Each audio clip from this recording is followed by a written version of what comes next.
Hello, my name is Jason Chanko. I'm an applications engineer for Rigol Technologies USA, and I'm going to present the DS6000 series of oscilloscopes. This particular model that we have in front of us is the DS6104. The 6104 is a 1 gigahertz scope capable of 5 gigasamples per second sample rate, and then it has 4 channels, so that the 6104 denotes the 1 gigahertz, and then 4 denotes the number of channels that we have available to us. In this particular demo, I've connected channel 1 and channel 2 to the probe compensation point on the right-hand side of the front panel. That's delivering a 3-volt peak-to-peak signal at 1 kilohertz, 50% duty cycle, and it is a square wave.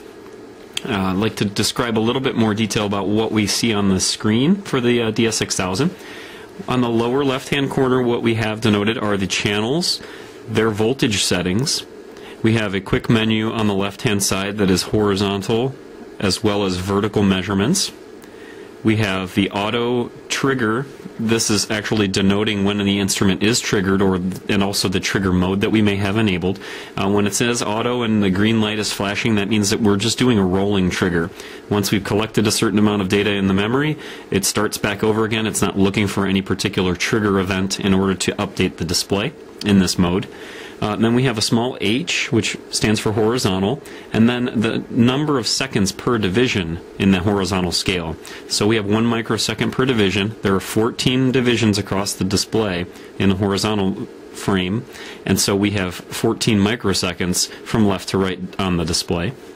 Just to the left of that, just to the right of that, we have the sample rate. In this case, it's 5 gigasamples per second, and then the number of data points that we're currently collecting per waveform, and that's set to 70,000 points. Then we also have this squiggly line. The squiggly line denotes all of the waveform that is currently being collected in memory. That small orange badge with a T in the center denotes the trigger point. If we go over to the horizontal position, we can move that trigger with respect to time, and you can see that we're then moving in the waveform as well as on the main display. The display, we could describe the display, this would be the entire memory location, and what we're seeing on the display is a small window of that, and as we take that window we can move it through time along the waveform. You can imagine the waveform, if we had an infinite display on either side, would continue on, and we would be able to move that window back and forth both horizontally and vertically. The D denotes the distance in time from the trigger point to the actual center point of the display. So you can see as we go counterclockwise, we're actually going in negative time, what's called pre-trigger area. And if we go the other way, we're going to post-trigger time. Again, this is the trigger, so these are events that have happened after the trigger.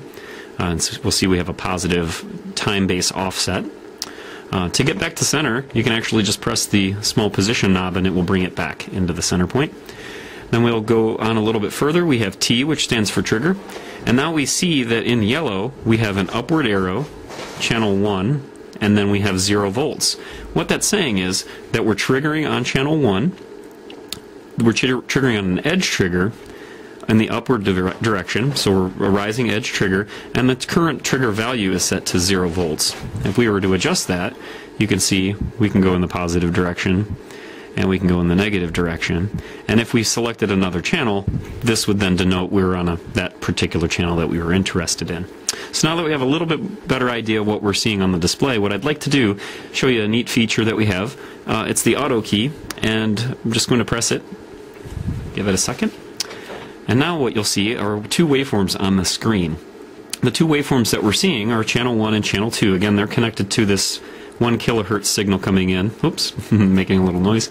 They're connected to this 1 kilohertz signal on the right hand side here, and then we're displaying both of them. I'm just going to select, we can select small sets of waveforms, large set of waveforms. That's really just the number of periods that we're seeing on the display. And then we can go to a rising edge or falling edge, and that's just going to select one of the rising edges or one of the falling edges in order to do more of an analysis. What I'm going to select is actually just a smaller set. And now you'll see that we have channel 2 highlighted, and it's also brought up automatically 2 readings for the period and the frequency of channel 2. Remember, I said that channel 2 was connected to that probe compensation point, and that is a 1 kilohertz signal, and you can see here we are reading 1 kilohertz as our frequency readback. So, next what I would like to do, I'm going to disable channel 2 briefly, And we're just going to focus, and again, to disable, we just double press that key. So we're going to focus in on channel 1. To get the menu to slide back, I press the menu key. And I'm going to then bring down channel 1. So I want to select it, and then bring that down using the vertical position. You can also press the 0, and that will take that vertical waveform that you have controlled under here. You can see we've highlighted channel 1, so now we're controlling channel 1, and we can move that in vertical space. But if we want to bring it back to 0, we can just press the small knob. And what I mean by bringing it back to 0 is we're actually bringing the 0 volts line into the center of the display. So in this case, it's going from 0 volts to 3 volts peak to peak. So we have 1, 2, 3 volts. Again, 1 volt per division vertically. And now I'd like to highlight the zoom mode. To get into the zoom mode, what you can do is, here's the horizontal scale button. If we press that in, now we'll get the split screen display. On the top we have the full waveform, and on the bottom we have a zoomed waveform. And you can see now it says zoom 100 microseconds. Remember that top scale was 200 microseconds per division. Here what we can do is we're now in control of the bottommost screen. You'll see the window starts to shrink, so now the visible area that we have here is denoted by this black box on the top. And we can slowly make that larger, smaller scale, so we're basically zooming in on this area of the display, or this original waveform that we have. You can imagine if we had a very long waveform, or we had lots of information that we were sifting through, this would be nice to be able to zoom in on a particular area. And now we can check that rising edge. We can look at the leading edge of that particular pulse in a lot more detail.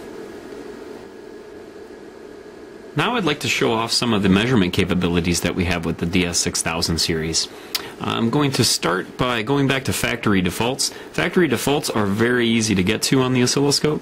Simply press the save button and you'll see the factory key. By pressing factory, we'll go back to factory defaults. It'll clear all of our settings. If you ever get into a situation where things get a little bit confusing, you can always start back from the factory defaults. It's a nice way to kind of get back to ground zero and then start doing your adjustments at that point. So I'm going to press auto again and get back to where we originally were. And we're going to get back to the single measurement. And you can see down here that our channel 2 is actually highlighted. What I'd like to do is pick up the, I'd like to do some controlling and manipulation and measurements on channel 1. So I'm just going to press the channel 1 key, and you'll notice now channel 1 has been highlighted. And now the channel 1 menu has also popped out to give us some options available for the channel 1 settings. And we can take a look through those if you'd like. But what I really like to highlight is some of the menu keys or some of the quick measurements that we have. If we press this menu key on the left-hand side, you'll see it says vertical currently. If we pull that out, now we have all of the vertical measurements that are that we have at our fingertips. We have max, min, peak to peak, top, V base, V amplitude, and V average. If we down arrow, you can also see we have VRMS, overshoot, and pre-shoot. So let's just push Vmax, so you can see now we have the Vmax value has come up. If we press the menu key again, we'll see the horizontal menu will come up, and we can select period. Again, here's the period, here's frequency. And let's say we wanted to do some more with our measurements. In the menu over on the right hand side, we can see that the measurements, which is again, measurements are located in this area. We can select which channel we're going to be working with. We can display all, and that will display all for that channel. And we can also select channel 2, and now we'll have all of that data as well. Starts to get pretty filled with data if you'd like, and then very easily we can do display all off and it will clear it.